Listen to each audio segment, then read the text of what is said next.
Morgan. And I'm Jake, and this is Neverland Navigation Radio, where we continue our ponderings on what might make for a good fifth theme park at Walt Disney World. Yeah, I can't wait to hear what your thoughts are. Yeah, if you missed the last episode of our podcast, we ended up spending an hour talking about an idea that Morgan had rattling around of what a fifth theme park, might look like conceptually. Yeah. At Walt Disney World, since they've won approval to build a fifth if they desire. Yeah, and it's a fun topic that inspires a lot of conversation and a lot of laughing. Yeah, maybe you've thought about this at home, what a fifth theme park might be or feel like or look like or sound like. It's something that we spend a lot of time thinking about, especially now that the competition is opening up theme parks. Yeah. So yeah, and I feel like whenever I hear about a Disney park in another part of the world coming out with something, I'm like, oh, I want that. Right. Oh my gosh, right? I know. Why don't we have anything for Rapunzel other than a bathroom? I know. And sometimes the things that they open in parks around the world are the things that you thought, wow, that's exactly how I imagined that to be, So it really makes us jealous here stateside when those things open. But anyway. Oh, and it'll make us think, if we get more, what would we want? Yeah, right. And how badly we want to go. What do you think? Let me just real quick. This is a little off, but what do you think about this stuff added to Tokyo? They just added Fantasy Springs, which has maybe 5 new rides. Yeah. They've got a Rapunzel ride, a Peter Pan ride, Frozen, and I want to say Alice in Wonderland. Maybe I should look it up. Really? I think all of those rides, do they fit? They look incredible. They are Fantasy Springs, that newest addition, is part of Tokyo Disney Sea, if I'm not mistaken. Which is kind of surprising because a lot of people would think that might be Disneyland territory. Is it? Yeah, I can't remember. Anyway, go on. Yeah, so I thought that was kind of surprising to hear. But it does seem that they're being a little bit more loosey-goosey about what goes Disney where Sea now. Fantasy Springs Hotel. Yeah, like I would have thought Galaxy's Edge, when that expansion happened here in America, that would go to Disneyland California Adventure. But instead it went to Disneyland itself, which is interesting. What did I say? Alice in Wonderland? The fourth one is Fairy Tinkerbell's Busy Buggies. Okay, right. So Tinkerbell. But Tinkerbell and her friends. Her pixie friends, yeah. So there's a Peter Pan's Neverland section, there's a Frozen Kingdom section, and there's a Rapunzel's Forest section. And those are the 4 rides for right now. Elsa's Frozen, Anna and Elsa's Frozen Journey, Peter Pan's Neverland Adventure, Fairy Tinkerbell's Busy Buggies, and Rapunzel's Lantern Festival. And they're all pretty, is the word family friendly? Yeah. Nothing's roller coaster, I guess is what I'm getting at. Yeah, they're like family dark rides. Yeah. I think from what I've seen of them, I'm trying not to watch any full-length POV anything. Same. But I have seen clips and I have seen stills from the new attractions, and they look incredible. It's amazing to see what Imagineering is capable of when aided by the deep pockets of the Oriental Land Company. It truly, some of the attractions that have opened up, like this Frozen attraction, and this Tangled themed attraction, I think are light years ahead of most of the dark ride stuff that we have going on here in the States. Yeah. We were excited for the opening years ago of Under the Sea, The Little Mermaid. We were. Dark ride. And that, compared to these rides, it's like a whole different ball game. It's so funny because I was just talking to my parents about this, because the animatronics in Under the Sea versus the animatronics in Tiana's Bayou Adventure are night and day, but on a timeline they're not that far apart. Yeah, which is just absolutely wildness, I in my know. opinion. The crazy, like, I don't really boom understand. and fluidity and... I don't even understand how that happened. Because wasn't Frozen before Under the Sea? Frozen before Under the Sea. I want to say Okay. yes, actually. Yeah, well, if not, They they were were very similar timing, they were or like, definitely very close yeah. because I want to say Frozen was 2015. And I thought for the movement, at least, I know a lot of people don't like the faces in Frozen, but like the Uh-huh. movement of the characters in Frozen are absolutely Oh fantastic. yeah, I think Still, especially in that one, the non-human animatronics like Olaf yes, and Sven, Sven. Oh my they're like gosh, incredible to look incredible, at. Yeah. incredible. But Um, even the arm movements from Elsa, I would say like yeah, that's the these, one that really like yeah, is incredible. yeah. I think that they're, to me, still the body movements and the non-human characters are so amazing. But Yeah. the under the sea animatronics are really, or the Ariel specifically animatronics are very unimpressive. Yeah, I think you can really get a sense for the budget cut that New Fantasyland endured in that Little Mermaid ride. I feel like that had to have been imagined to be something a little more sophisticated at some point. So it was December 6th, 2012, it looks like. That Under the Sea opened? Yeah, yeah. So that Really? was a few years before Frozen. Wow, I don't know why I thought New But Fantasyland was still, it was in within more of a five step than that. years. Yeah. I think it was within 3 years. Um, 12.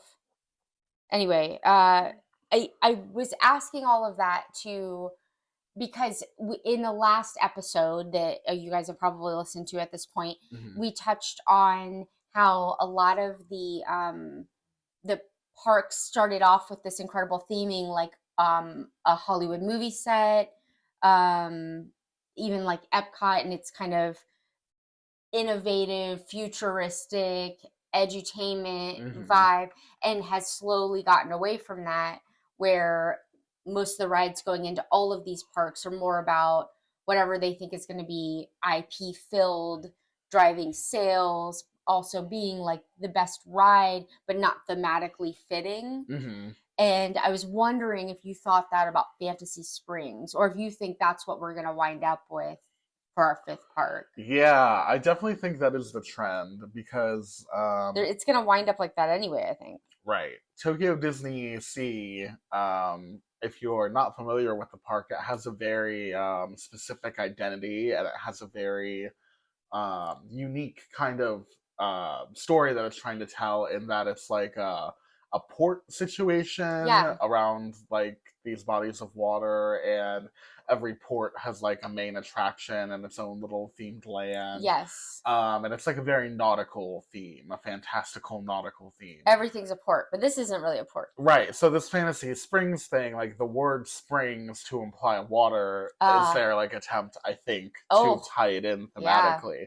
But it's a stretch. It's a stretch. In the same way that you open Cars Land at California Adventure, which is like a immersive, story movie land, and then you put Star Wars Galaxy's Edge in Disneyland and not Disneyland California Adventure. It's like it doesn't seem to be rhyme or reason for what's going. Yeah, it's like they're just trading off, not thinking about theme. Well, they're like, well, Disneyland needs new stuff. Yeah. And everybody loves Star Wars, so that goes there. And what did they get rid of for that? Critter Country or something? Yeah, probably. Yeah. So, I mean, the trade off there obviously makes a lot of sense for everything except for the thematic integrity of the theme park. Yeah. You know? Right. So, yeah, that's I didn't even think about the word springs tying that into the ports. Yeah, that's a good point. I just assumed that's why it's called that. Yeah. It's the only thing I could think of because, it's not there. Other than that, it's not really sea themed at all. This Frozen stuff really has nothing to do with the idea of Disney Sea. Right. I will say though, I think it would have been that this is the perfect expansion to like like a Hong Kong Disneyland, like a Disneyland that doesn't necessarily have as many of the like signature attractions, or at least didn't when it opened. I Mm. think that is perfect for this. But unfortunately, a Fantasy Springs type concept, except in the form of a theme park, is actually what I think would probably end up kind of being what a fifth Disney park might look like an amalgamation of classics. And like the model that I was imagining, I'll get into a little bit more specifically. But before we dive in, I did want to say, if you're listening on a listening platform like Apple Podcasts or Spotify, thank you so much for listening so far. Oh, And if you feel like Morgan just waved to you, you didn't see it, but she waved to you. yeah. I was jumping ahead. You can, I actually, when she did it, I did it too, and I was like, oh no, we're both going down. You can, we would love it if you would subscribe to the show so that you can see when new episodes come out. And if you feel like leaving us a review, then that would also help the show a lot if you're enjoying the episode. Mm-hmm. And if you would like to see the full visual version of the episode, our smiling faces. I'm waving again now. This time we're waving and you can see it over on the Neverland Navigation Co. YouTube channel, where we put out a weekly visual version of the podcast. It would be awesome if you could like the video, subscribe, and then you'll be the first to see when we post new episodes. Yeah, absolutely. In addition to that, I am also a travel agent. So if you're thinking of any kind of vacation, Disney, Universal, at cruise, send me an email at neverlandnavigationco@gmail.com. I'll give you my contact information. Having me just click the buttons for you still gets you the free t-shirts that or posters that I'm giving all of my clients. If you would like all of my expertise and help, I'd be happy to do everything you want, answer questions, make phone calls for you, help with dining. Either way, you get free either trip t-shirts or posters from one of our 2 Etsy stores. Yeah. So that's neverlandnavigationco@gmail.com. Awesome. Yeah. It's always nice to have that bonus stuff to come with your awesome vacation. Now we're going to get into this a little bit. Yeah, for those of you that want me to finish what I started here, Frozen Ever After was opened 2.5 or 3.5 years after Under the Sea. Okay. Now that's there. So we weren't going. I don't know why I'm complaining about the difference in animatronics. The new ones are so amazing, is really what I'm saying. Yeah, they really are. And we were talking about how far they came in such a short amount of time. That's how we got there. Yeah, if that's what happened. Yeah. I guess. But the cool thing about a fifth theme park is that everything will be new. Everything would be new. That is very exciting, because with Disney, that means like, well, ideally, it means that like every inch of it would be like exciting. Like lots of new little details, lots of new stories. And all high tech, Right. Cutting edge. Yes. That's amazing. That's what makes me want to go to Shanghai Disney so much. Yeah. Because everything's still new. Everything's sparkly. Yeah. Yeah, that does sound amazing to go to like a new Disney theme park. We haven't had the luxury here since Animal Kingdom. That was 26 years ago. Mm-hmm. It's a long time to go without opening a new theme park. It is, yeah. And now the pressure's on with Epic Universe. And Epic Universe adapted a format that Universal kind of invented. I mean, with Islands of Adventure, where every land is its own kind of island or lagoon or whatever.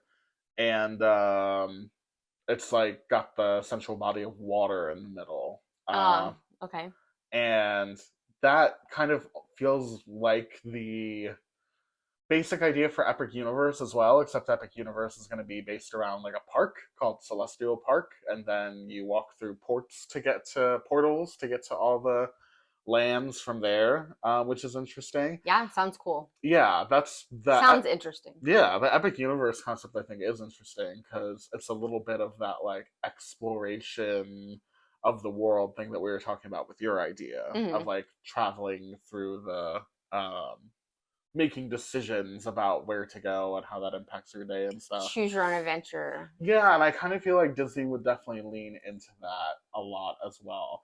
But in terms of concept, I was reminded when we were doing this little brain activity of imagining what a fifth theme park might be of what Disney has proposed already for theme parks in America that have not been completed.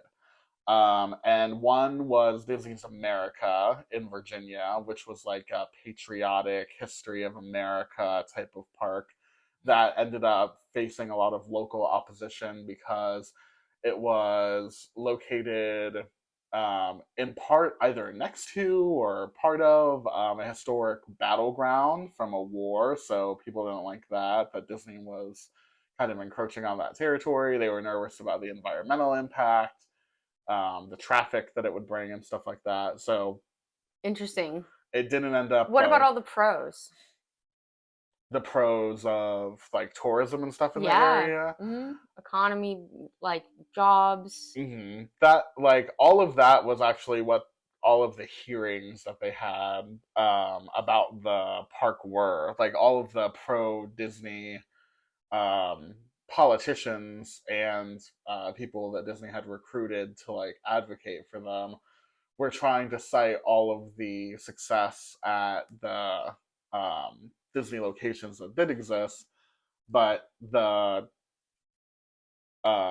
backlash that they faced in the community and from people who were also very nervous that Disney was trying too hard to whitewash history and to paint like a fable of America, like an optimistic fable of America. They got a lot of bad press for that right off the When was this? the bat, and they lost a lot of votes. This was during the Michael Eisner era, so this was during A long time the ago. 80s, yeah. Okay, because this wouldn't be something people would worry about anymore. Well, yes. I also just don't think it's something. I don't think it would be as popular now because I feel like Disney's brand has changed a lot, and I don't. I don't know if how willing they would be to do an America themed theme park as a concept anymore. It just doesn't feel like their current branding. But, Agreed. but I that, don't think they would either. But yeah, I'm just I had never heard of this until you just mentioned it, and we'll do a full episode. Yeah, it sounds like a like fascinating history thing. I'd love to hear more about or to research. Yes. But it's interesting because like today, like if Amazon says they're going to build a new headquarters and it's going to have like a huge amount of jobs, cities are like bidding for that. Yeah. So for a place to be like, nah, yeah, that it surprises me. Yeah, I think this place was pretty close to Washington D.C., so I felt like they kind of a point that was raised was that they weren't Washington D.C. and that there was already a beautiful monument to this country's history right, a couple miles away, in the form of the nation's capital, and that it was better for the community to have the tourism and um, the housing and the farmland and the nationally preserved land not be taken by Disney. Was like, I feel like the land was a huge part of the reason that the people didn't want the Disney theme park there, which is very interesting, especially contrasted with the way that Disney deals with like the California government and the Florida government. It just seems so different. Yeah.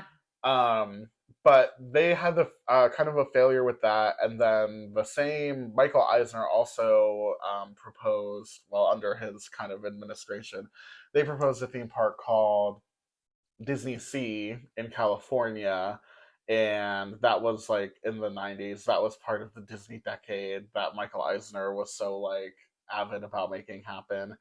But it was basically going to be an expansion of Disneyland, or the Disneyland brand, that was going to be more coastal in Long Beach, California, instead of in Anaheim. So like another Disneyland location in California, basically. But they waffled a lot on what the theme would be. For some time, they considered something called Westcott, which was like Epcot on the West Coast, which was going to be like a futuristic kind of theme park, which would have been really interesting. It would sound to me like Wild West, like Frontierland 2.0. Yeah. Frontierland meets Epcot. Yeah. I get that that's not what they were going for, but that would also be cool. To be fair, that ended up Space Cowboys. becoming California Adventure, that park. Okay. But the plans for Disney Sea, which was kind of its own thing, ended up being the basis for what Tokyo Disney Sea became. With the ports. With like the basic I love port it. system. Yeah. So like the original proposed areas, and this was all aquatic themed. They were like hardcore going for the ocean.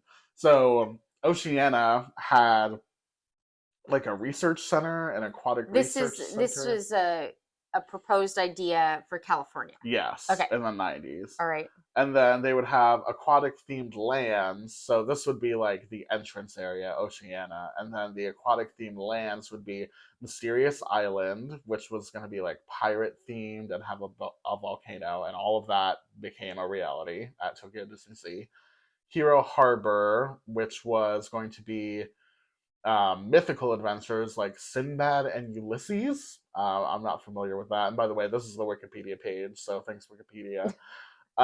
Boardwalk and Fleets of Fantasy, which is like it was like a waterfront area, which became kind of a reality called American Waterfront at Tokyo Disney Sea, and it was like a New York kind of boardwalk type of situation. Mm-hmm. And then Venture Reefs, which was like where they were going to have actual in-park activities like swimming with. Well, this says shark diving. You Shark can count diving. me out of that, whatever that is. They were going to rename it.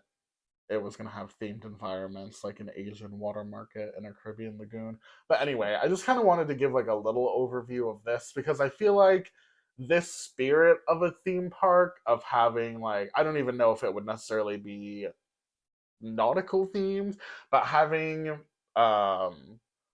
like this entrance section like Universal is doing, having this entrance section and then having like ports branching off of that. Well, that sounds like what we do. Oh, like hub and spoke type of stuff. Yeah. It is kind of hub and spokey, but I love the idea that this was going to be like lagoon-esque. Oh, I like it too. That sounds cool. That does sound cool. And if it is, I love if you entered with a boat, like you. Ooh, that would be cool. Yeah.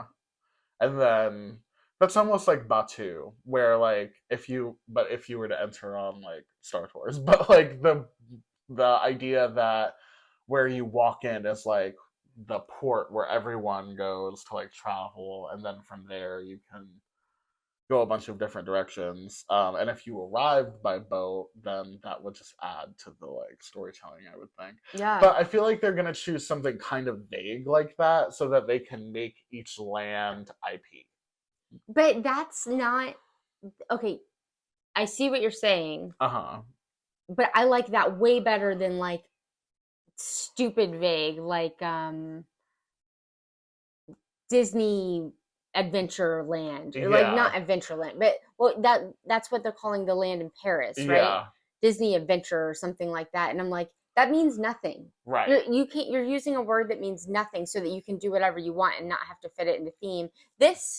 Having like a seaport situation with different ports, like Tokyo Sea kind of totally does. And then trying to fit your IP rides into these different ports, that's at least theming of some sort. Well, yeah, and then they could put all of the lands that have been built elsewhere into one park, and it kind of would make, like, if they wanted to build Fantasy Springs, if they wanted to build the Frozen Kingdom, but probably without the ride that's pretty similar to Frozen Ever After, maybe just the roller coaster and the Hong Kong version of that or something.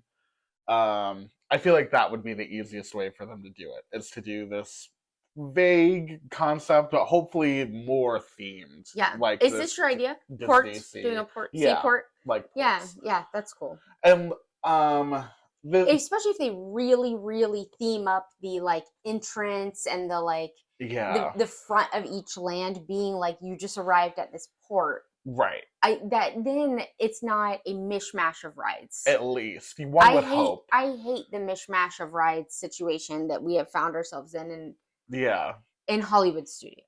Right. And that's, and would I hope that they don't just like dump a Cars Land or whatever in Yeah. that and ruin it? Mm-hmm. Like, yeah, but is that probably what they would do? Yeah. Unfortunately, yes. But in my brain, there's like, oh, hold on, let me get back to my note. I've been reading this Wikipedia thing the whole time.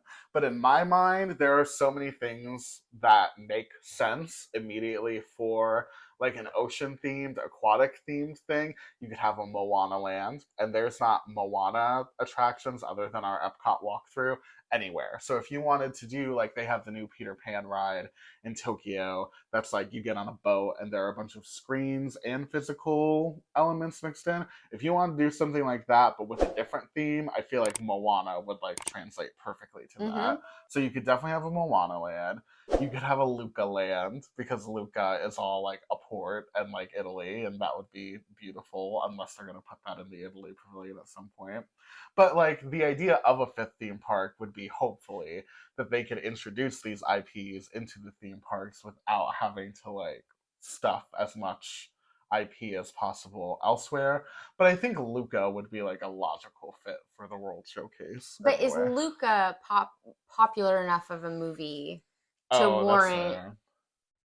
Because like Moana, for example, or there's a bunch I thought of last week that are like wildly popular, and we don't understand why they've got no representation. Right. But I don't know. Maybe Lucca is. I think a little Lucca something or other would fit beautifully in Italy. But I get what you're saying. It's a port. It actually is a port. Yeah, like it could at the very least be somehow like a thematic element, like a meet and greet or a restaurant or something. And you're always what are you always saying that queues are like airports or caves? Yeah, every so queue all is of either the an airport or a all cave. of the airport ones could be like ports. You know what I mean? Instead of because that's kind of the same. Yeah, easy enough. Well, first of all, they would have to put a Hamilton show in here. This is not on my note, but it's occurring to me right now that the set of Hamilton is like a boat, like it's nautical. Yeah. So that would be awesome. Oh, I would love that. Yeah, that would be. I would love that. Yeah, I don't know how like feasible some of these things are, but I would love to see something like. Well, do they own Hamilton? No, they would have to like strike a deal with. Seems doable. Seems very doable. If they're on good terms with Lin-Manuel Miranda, which is he the owner because he's the writer? I think I don't know how business works in this sense. I think they like have to share. They share their profits, like, or whatever. They share the rights with producers, whoever produced it the first time. So I don't know who that is, but I feel like if there's anyone who could make it happen, it's Disney, because they have such a good relationship with Lin. What I love about Hamilton is it really feels like it fits in with the Disney vibe or whatever. But also little like kids love it. Yeah. Like when we used to teach drama, we had like second graders obsessed with this musical. They knew all the words. Yeah. But also adults love it. You know what I mean? And it's not one or the other, it's both. And it's educational. Yeah. My kid like could answer a bunch of history, like could do great on a history test if it was about the Revolutionary War because of this musical. Yeah. I learned stuff from the musical. Yeah. That I didn't know about history. So yeah, I think. Well, anyway, there is some stuff on here that, like Lucca, that I would love to see represented, but maybe you're right, doesn't have like a big enough following. Did you ever hear about the Atlantis ride that was theoretically going to come to Magic Kingdom? I did not. Atlantis, I feel like, has a little bit of a like back, like a cult following. A cult following, yeah. Yes, but that didn't happen right after it was made. You know what I mean? Yeah. I don't know what that's called. I want to say like a throwback a cult slow following. burn. Yeah, I don't know. Yeah, no, it is. It is definitely that. But also I think like a live action remake would definitely help whatever this would be get off the ground. But when the 20,000 Leagues Under the Sea I ride, hate live action remakes. yeah, but if they're gonna do a live action remake, it might Yes. as well be One that didn't Atlantis do or well. Treasure Yes. Planet or Yes. The Black Cauldron Agreed. or something that flopped spectacularly the first time. Right, because our expectations aren't as high. Like Most people it's don't got even to. remember Yes, them. exactly. My issue Yeah. with the ones like that I've seen a billion times is that I've seen it so many times that I know every difference. Yes, you can literally picture the frames of the original movie while you're watching the new movie. Yes. And that is tough. I know Lion King did the live action did very well, but I'm sitting there comparing it to the cartoon version the whole time because I grew up on that. Yeah, and we've like watched it like we're being brainwashed. I know. Like we've watched it like a million times. Yes. Yeah, every child has one or two Disney VHSs that they just, well, not anymore, that they just burn right through. They watch it so many times. And for me, all of those that were in the early 90s, well, starting with Little Mermaid, which was 89, and then through Aladdin, I think was the last one, or Beauty and the Beast, like those 4. Up until... So those were the hardest for me to watch as live action. Yeah, because you are so used to the original. Right. Yeah, that makes sense. I know they won't, but like if they did a live action Pocahontas, I think I haven't seen that enough that I would. I know the two songs as well really as well. The other ones. Yeah, but I didn't watch it because of the age that I was. Yeah. Yeah, so you're saying you would want that one to be remade. Right, I would watch it. Same. Same with Mulan, except for that I did watch that one at least a few handfuls of times, and they took out my favorite character and most people's favorite character. Well, that one was like a disaster. The release of that one was a disaster from start to finish. And why would they make it a non-musical? I don't know. The music was the best part of that movie, in my opinion. I know. They took out the music. They casted a controversial lead actor. They released it exclusively on Disney Plus, but you had to pay for it. Like everything about it was bad. In retrospect, I'm like, they blew that one totally. I assume I didn't watch it. I still haven't watched it. I assume, well, then you wouldn't know either probably unless you just heard. But I assume if they took out the main comic character from the animated film that it wasn't funny. Right. I don't think it was. I think it was like a serious vibe. Yeah. No fun. Wild, yeah. So anyway, if we're gonna have a Disney movie about war, I need a comic relief. I know, right? It's already so serious. It's about war. Yeah. So there are some things that I love. Oh, let me finish with this Atlantis thing. So when 20,000 Leagues Under the Sea first closed at Walt Disney World in the Magic Kingdom, there was a moment where Imagineers were developing an Atlantis-themed replacement to that ride using the same ride vehicles and technology. So that ride didn't close to make way for New Fantasyland. No, because it was well before. It sat there unused for a long time. The bay there sat unused for decades. So it just closed out of not being popular. It closed, yeah. No, I don't think it closed. I think they closed it for maintenance and then never opened it back up. So, like... That's kind of out of not being popular. Yeah, usually that is the reason. Is that, like, either it's not generating enough of a wait time and for them to... having enough people ride it. And also people were complaining because they were, like, the submarines required a lot of maintenance because they were old and because they were constantly under the water, and there were a bunch of effects in the ride that didn't work anymore, so they were going to fix all of them. But did you go on this? 20,000 Leagues? No.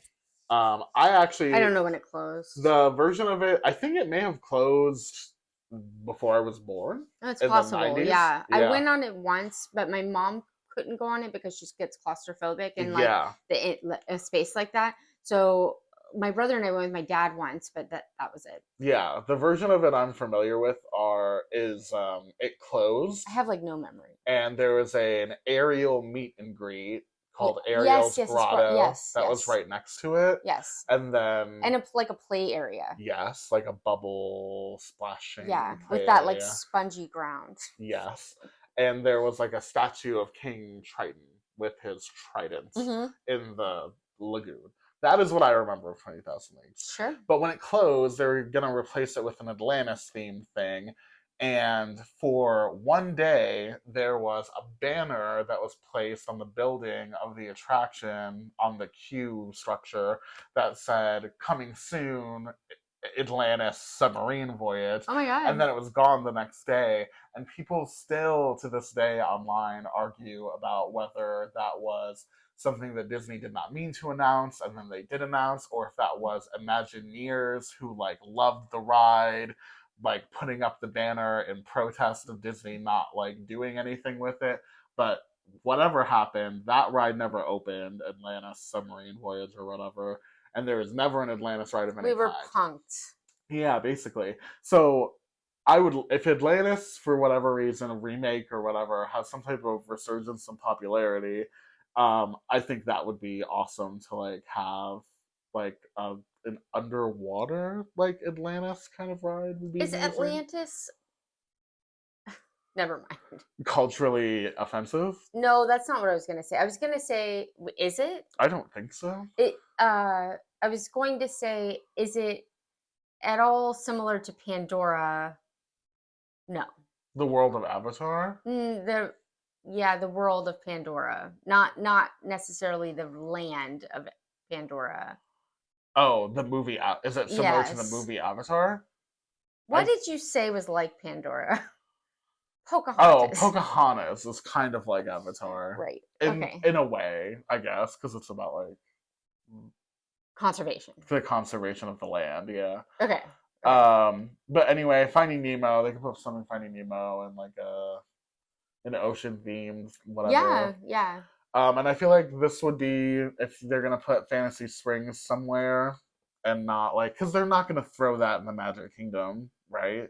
I would hope not. We've already got 2 fantasy lands, basically. Right.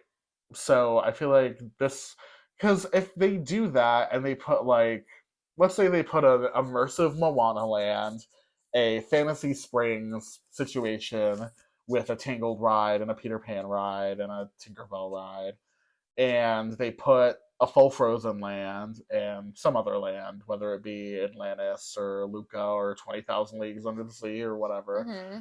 Even if they just do those handful of concepts, I feel like they would open the park. You know what I mean? Yeah. I feel like that would be enough of a united theme that they would be ready to go.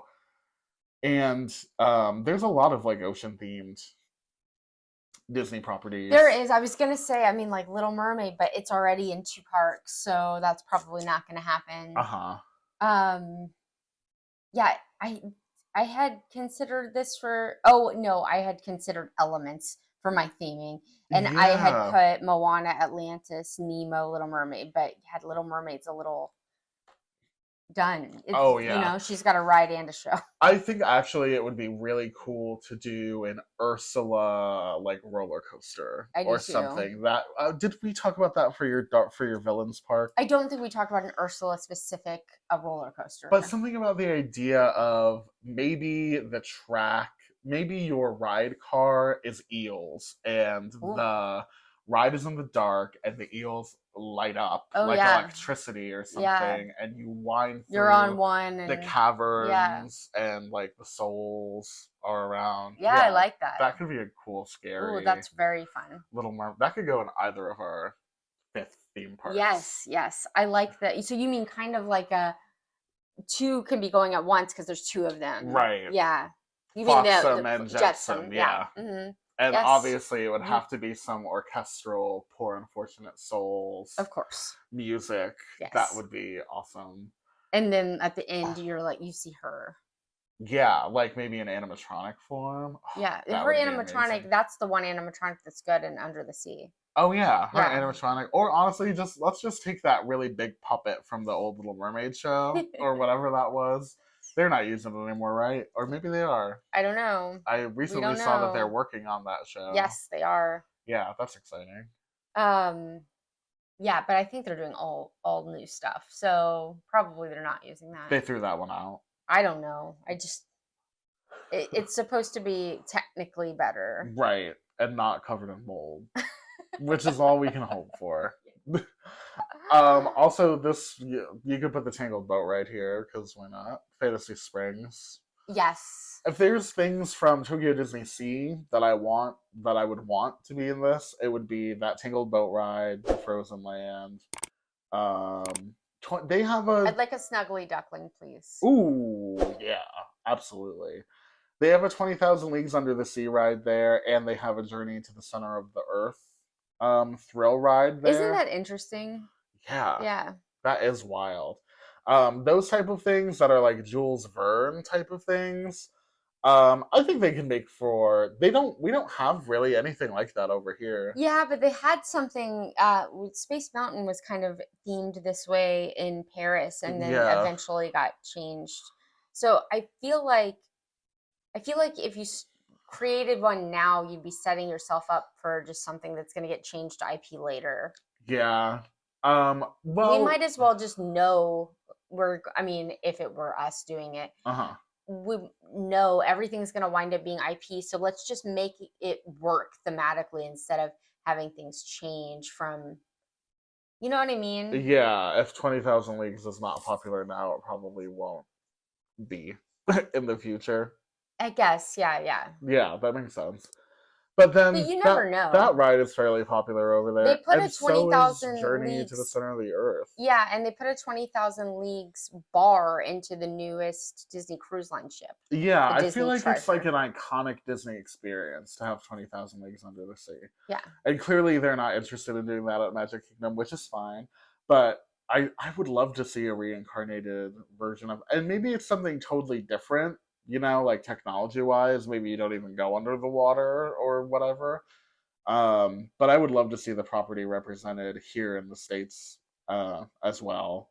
Yeah. It's crazy that the only one is in Tokyo. Like, we have a Finding Nemo version in California. Yeah. But it's not the same. No.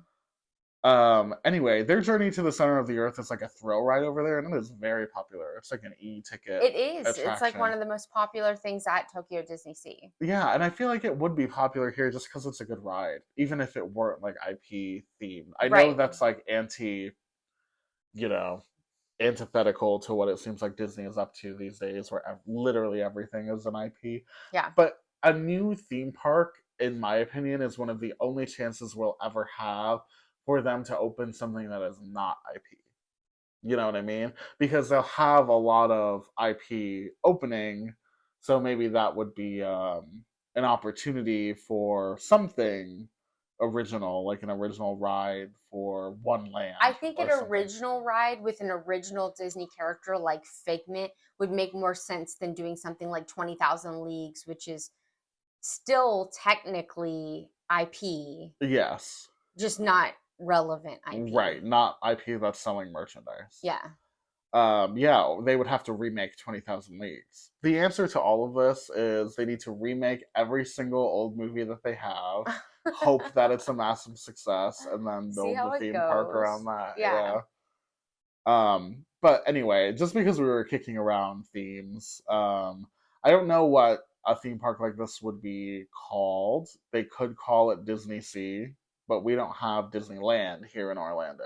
The great thing about Tokyo Disneyland and Tokyo Disney Sea is that they're like counterparts and they bounce off of each other. Yes, but I will say from a travel agent that works with clients' perspective, calling it Tokyo Disney Sea or calling Disneyland California Disney Sea, if they had one like that, is very confusing for somebody that is just stumbling upon this information and is like, well, I want to go to Tokyo, but we didn't want to, you know what I mean? Like, I don't want to go on a boat. That's not what it is.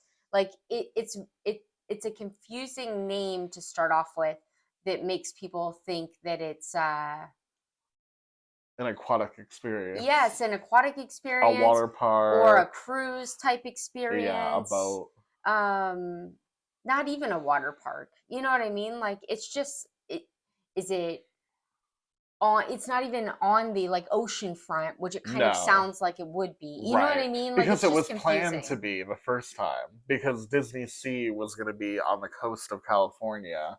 So when they translated that aquatic theme to Tokyo, they just brought it with. But they created their own body of water to be in the center. But it is a confusing name because Disney Sea seems like It seems like something associated with Disney Cruise Line. right. But I feel like in reality, it would be something a little bit even more like generic, like Adventure Port or Port Disney or something like that. That to me seems more likely because they like a punchy.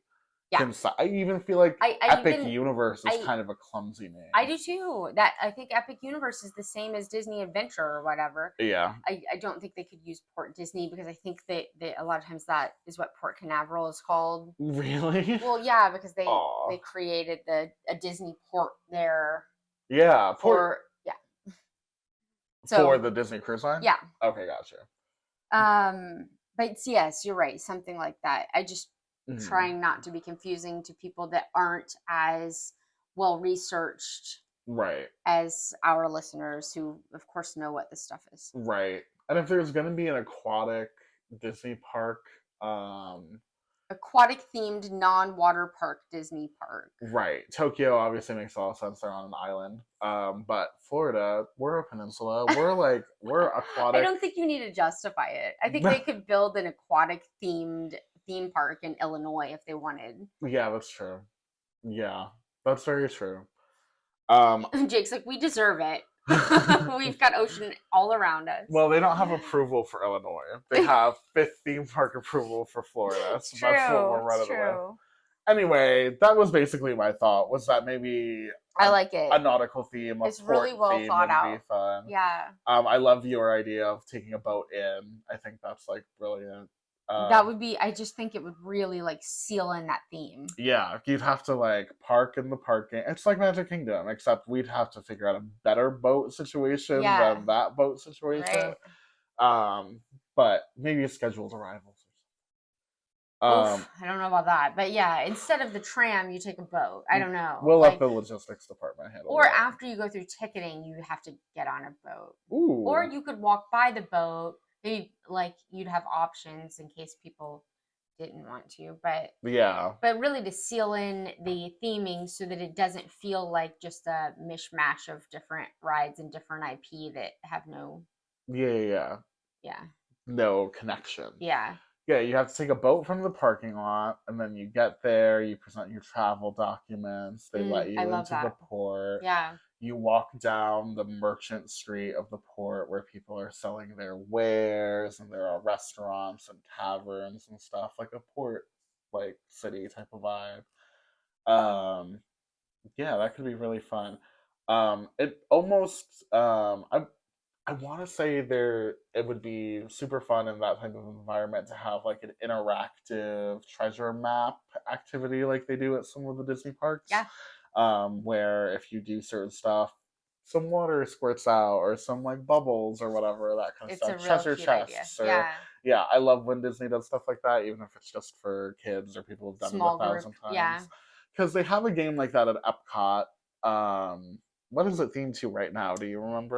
Rescue Rangers, I think. Rescue Rangers. They go through a bunch of different themes. It's like a rotating theme. Well, they actually have a pirate one at Magic Kingdom. Oh yeah, they already have a pirate one at Magic Kingdom. But it's that one. The effects are like. It's not as popular. It's not as popular as the Epcot one. Or the Sorcerers one that used to be back in the day. Man, I'm sad that they cut that off. The cool things about those interactive games is that even if you weren't playing them, you would like walk by and someone playing would like set off a cannon or something would pop out of a window or whatever. And in Epcot, it was in a bunch of the different pavilions, and the Mexico pavilion especially was really cool. So it's cool to have those interactive type of games, and I feel like they play very much into Disney's current mission to incorporate like role playing, interactive storytelling into the parks. Yes, I like it. I think it's like, it's not like a scavenger hunt, it's magical. Things happen. It's a quest. Port quest. Yeah. Anyway, that was basically all I had, and we've been talking, if you can believe it, for 50 minutes about this. Well, I will say that whatever we get, I hope we get more shade. Yep. And I hope we get better quick serves. Better quick serves. Better quick serves is a must. I believe I don't even need to request better dining because we're on trend for better dining. Like the stuff that's coming out recently, the stuff that's being updated recently as far as dining is concerned has been great. Yeah, and improve it for sure. The quick serves are lagging a little bit. Yeah. I'm not saying there aren't some awesome ones. We've talked about it at length. There are some awesome ones. I'm excited to get away from the terrible. Yeah. We don't need that. We don't need carnival food. No, theme parks are an amazing opportunity for themed dining. Yes. Like quick serve or sit down. And in Pandora, I feel like they do it really well. Right. In Galaxy's Edge, I feel like they do it really well. So, like, immersive themed food is definitely a must for quick serve. I just think about if we were to do this aquatic theme, some like seafood quick serves or like Caribbean inspired. Sure. Quick serves. There's a lot of great coastal food, surf and turf that people and the different ports could have different themes of their food. Yeah, I think that would be great. But yes, I just hope that they get away from the. I know some people just want to go have something that's carnival food, but I don't know. And that's fine if there is a place for that. Yeah. But it doesn't have to be every place. If you have like a boardwalk type port in your thing, then of course there should be carnival type food there. Hot dogs. Yeah, and that's where, if you want a good hot dog, that's where you go. Just like in California Adventure, there's a specific place you go for hot dogs. I guess for us it's Casey's Corner on Main Street, right? Yeah. But like if you don't, most everything else, it'd be great if there were other options instead of it being the other way around. Yeah. Now I feel like 80% of our quick serves are the same. Except for Epcot. That's a little bit of because they've got all the world stuff. But are the same. They're just burgers with different kinds of toppings or a slice of pizza or a hot dog. And I wish it was flipped. You could get that if you wanted it, but there were lots and lots of other options. Yeah. And just more shade. Oh my gosh. Yeah, the shade is definitely a big one. My aquatic theme park is going to be in a bubble. An air-conditioned bubble. Yeah. Or at least have in the general walkways some type of beautiful canopy of waves and whatever that in reality just blocks the sun. But like we have to block the sun, Florida is crazy. Yes. Right. And at least no outdoor cues. I thought we'd moved past this as a society. I thought we had two, but we have gotten some recent rides that have a lot of outdoor cues. Those are banned. Yeah. No outdoor cues. Ratatouille is a relatively new ride with a largely outdoor queue. Not okay. Right. Slinky Dog Dash. Get out of here. So that's a really good example because it is all outdoor. Yeah, that's a genuine outdoor queue. It's like, what, 10% maybe undercover? Yeah. Once you actually start to get into once your line is down to 15 minutes. Right. You can have 15 minutes of shade as a reward. I almost passed out in that line once. Yeah. I thought you actually passed out. I got really close. We had to buy a bottle of water from the person selling water in line. Yeah. It happens a lot at Disney. Yeah. You know what I mean? Pretty much anytime if you've seen emergency crew there, it's because somebody has had like a problem with the heat. Right. They didn't hydrate enough. They're too hot. It happens a lot. Don't play with Florida because the heat is like not to be messed with, especially if you're not used to this level of heat. It can be crazy. Yeah. We have 100-degree days here sometimes. Anyway, that was it. Now you've heard two different ideas. Yeah. For what Disney could be doing with a fifth theme park. Yeah. And if you have ideas, I would love to hear what you've been pondering. Yeah, and I had an idea that I couldn't make it go anywhere in my head. And if anybody has a way that they think that I loved an idea of like a time periods land, but I couldn't make it work in my head. If anybody has any ideas of that, send me a message on Instagram. Maybe I'll make a little video. That would be amazing.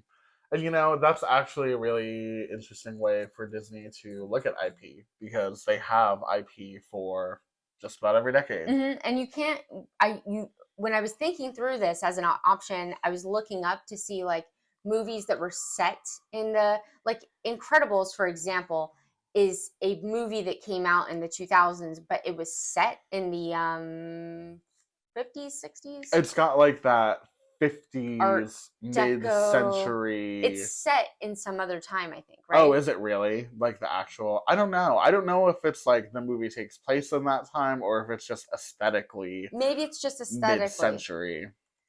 Anyway, but you can't look up which Disney movies are set in the 1950s because then it goes, the internet says Snow White, Bambi, you know what I mean, or whatever came out in the 50s, and I don't know that those came out in the 50s. I'm just saying, like, it tells you what movies came out in the 50s. Yeah. Which is not the most helpful. Right. Anyway, if I just really thought that would know, be fun, kind of like a pop century but themed park version. I was about to say but not necessarily came out that year, set that year. But there's not a lot. It's The Incredibles is set in 1962. Oh, okay, got it. So it is truly mid-century. But it features a lot of futuristic looking tech, computers, GPS. But they made Pixar. It takes place in 1962, but they have that stuff because it's not this dimension. You know what I mean? Right, because we've got superheroes. Yeah. Yeah, it's there in 1962. Yeah. Yeah, that makes sense. Yeah, funny. Well, hey. Oh, apparently there's a newspaper that you can see. It says 1962. Oh. That Bob Parr is reading. So. Gotcha. Well, that makes sense. Yeah. Yep. That's fun. That was fun. Yeah. Now okay. we know. Now we know. 1962. If you would like to share your ideas for what you would do with the 5th Walt Disney World theme park, hit us up on social media. Yeah. On Instagram and TikTok at Neverland Navco. Not only are we posting a bunch of fun Disney stuff there, like trivia, food, shopping, diet, all kinds of stuff. Yeah. It's also a really fun place to interact, and we post every week talking about whatever podcast episode is coming out. Yeah, and whatever else. And a bunch of other stuff. So if you want to comment on one of those podcast posts or whatever to let us know what you would like to see as a 5th theme park, then we would love to interact with you there as well. Yeah, absolutely. That's a really good idea. We also have an Etsy shop. It's called Neverland Navigation on Etsy, where we do custom shirts. But instead of going and browsing the shop, go and send us a message and say, my favorite rides are this, this, and this, and let me send you some options because I've got a lot of options. Too many for Etsy. And it's awesome to get some like custom stuff. Yeah, and the Neverland Navigation shirts are very comfortable. I'm wearing one right now. Me They're too. very soft. I love them. Yeah. And I will be ordering an Atlantis Submarine Voyage shirt. You do Disney killed Atlantis. You do rides that never happen, right? Yeah, I do. Okay. I do. Okay, cool. I mean, I haven't yet. I can't think of one that I've done, but I will. I will for you. Message the Neverland Navigation Etsy shop and pick up your custom t-shirt today. Yeah. Or get it for free by emailing me about your next trip. Emailing me neverlandnavigationco@gmail.com. Woo! And until the 5th park's grand opening. No, way before that. We'll be back way before that. We're going to be back in a week. We're not taking 10 years off. Yeah, well, hey, until our next episode, we'll see you on our next adventure. What? Until our next episode, we'll see you on our next adventure is the worst one I have ever done. It's fine. I like it. All right. No, it's good. We're leaving it. All right, we'll leave it.